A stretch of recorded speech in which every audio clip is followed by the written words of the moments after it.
नमस्कार, मैं चंदन कुमार। दिल्ली में सरगर्मी काफ़ी तेज़ है।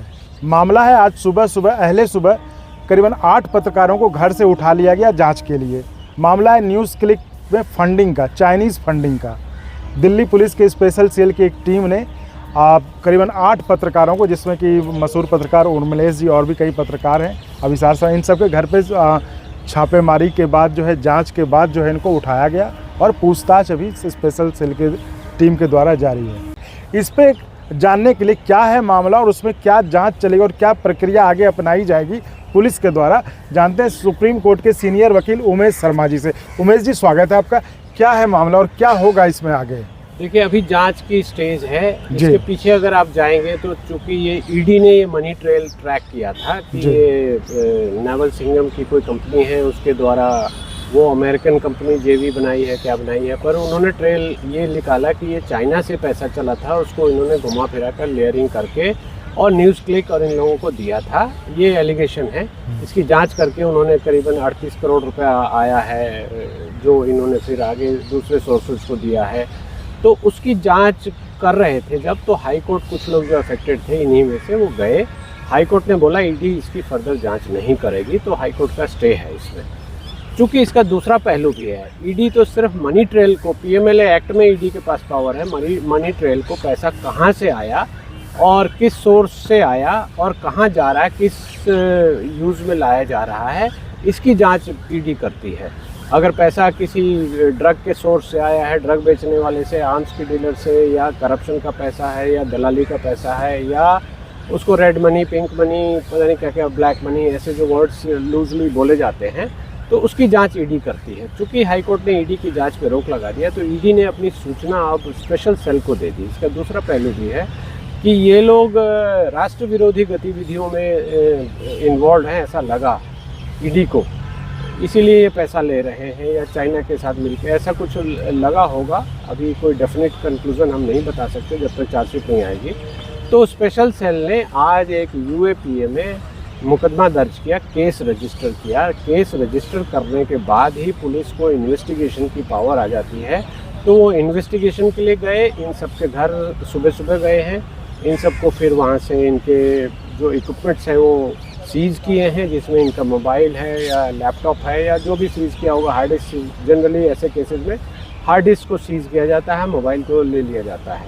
तो उसको लेके आए, फिर स्पेशल सेल में इन सबको लेके गए, इनकी इंट्रोगेशन हुई, इनसे बातें पूछी गई होगी, कुछ किया गया होगा। उसके बाद इनको अभी वहाँ रखा हुआ है। अभी तक सूचना क्या है, अभी तो हाल फिलहाल में क्या हुआ नहीं पता, लेकिन ये पुलिस कर सकती है। लेकिन इससे कहा जाता है, ये लोग हमेशा कहते हैं कि सरकार जो है, चूँकि ये पत्रकार हैं और ये कहते हैं कि इनको जब परेशान किया जाता है या जानबूझकर इनको परेशान करने के मकसद से किया जाता है, जब कोई फंडिंग, इनका कहना है। लेकिन इसमें कोर्ट, मान लीजिए अगर ये जो भी दावा कर रहे हैं कि ऐसा कोई मामला नहीं, कहीं कोई फंडिंग नहीं, कोई मतलब गैर राष्ट्र विरोधी या कुछ काम ऐसा नहीं हुआ है, तो इसमें आगे क्या होगा? अगर इनको न्याय भी मिलनी होगी तो वो क्या कोर्ट से ही तो अब रास्ता है ना बचा हुआ? हाँ, कोर्ट से भी रास्ता है।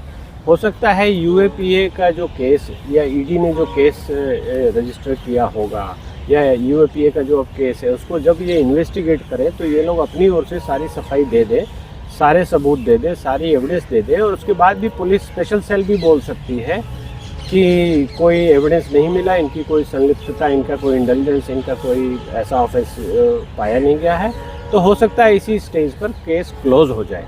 चूँकि ये सारी चीज़ें राजनीतिक भी होती हैं और इसमें बहुत सारे पहलू होते हैं, बहुत कॉम्प्लेक्स होती हैं, तो अभी कुछ भी प्रेडिक्शन आप कर नहीं पाएंगे। लेकिन ये है कि इस दरमियान में अब जिनके यहाँ सर्च हुई है, जो लोग हैं पीड़ित हैं, वो जाकर कोर्ट में, न्यायालय में, हाई कोर्ट में अपनी फंडामेंटल राइट्स के वायलेशन का चार्ज लगा सकते हैं, या सीआरपीसी में जो कंसर्न कोर्ट है यूएपीए की, वहाँ एप्लीकेशन लगा सकते हैं कि मेरा लैपटॉप वापस दिलाया जाए, मेरा मोबाइल वापस दिलाया जाए, उसमें से जो डेटा लिया गया है वो गलत लिया गया है। तो वो सारे ऑप्शन खुले होते हैं। क्योंकि ओपन ट्रायल का सिस्टम है हमारे देश में, तो आपको हर किसी को ये आज़ादी है।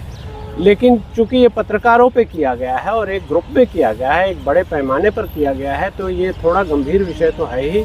और कहीं ना कहीं जो कार्यशैली है पुलिस की, ईडी की, उस पर क्वेश्चन जो जनमानस में आ रहा है या जो जनरल पब्लिक को परसेप्शन में आ रहा है कि सरकार थोड़ा सा आवाज़ को दबाने की कोशिश कर रही है, ये फीलिंग्स आ रही हैं, तो ये जस्टिफाइड है। ऐसा हमारे यहाँ होता रहा है, पहले भी होता रहा है और सरकार कभी भी कर सकती है, सरकार के पास पावर्स हैं।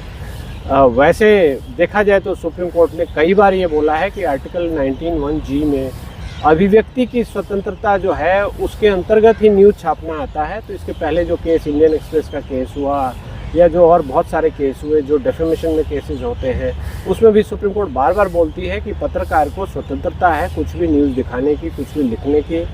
तो हो सकता है उसकी आड़ में ये बच भी जाएं, उसका सहारा इनको मिल जाए। अब क्या कानून है, क्या कानूनी दाव पेच इसमें चलेंगे, अभी कुछ नहीं कह सकते। अभी सिर्फ न्यूज़ है ये कि आज इनको इन्वेस्टिगेशन के लिए लिया गया और सीआरपीसी में पुलिस के पास अच्छा, पावर है।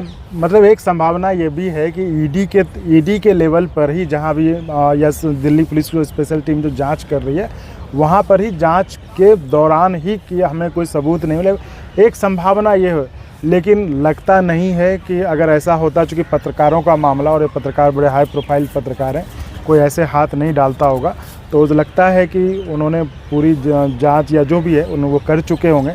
ये मामला लगता लंबा चलेगा, कोर्ट तक जाना पड़ेगा। जैसा कि उमेश जी ने कहा कि सुप्रीम कोर्ट ने पहले भी ऐसे कई फैसले दिए हैं जिसमें पत्रकारों को राहत मिला है इस मामले में, कि उनको अभिव्यक्ति की आज़ादी के मामले में।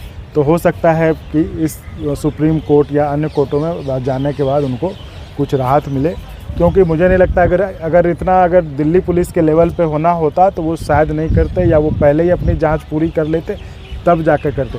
फिर भी कानूनी मामला है, देखते हैं आगे क्या होता है। धन्यवाद उमेश जी।